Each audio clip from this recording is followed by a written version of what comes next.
Alright, so I've just spent some time riding the Tasaca T500-V58 electric dirt bike, and honestly, this thing is a bit of a beast. On paper, you're looking at a $5,500 peak motor. And yeah, it feels like it. The throttle response is instant, and once it kicks in, it doesn't hesitate.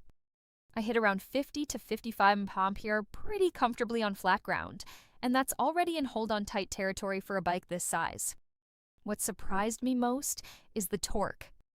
It climbs hills like they're barely there. I took it through some rough, rocky sections, and the suspension actually held up better than I expected. Now, it's not perfect. At higher speeds, it does start to feel a little light, and you notice it's more of a compact electric build than a full-size dirt bike. And yeah, battery range will drop faster if you ride it aggressively. But overall, for the price and raw performance, this thing is seriously fun. Not a toy, but not quite a full motocross replacement either.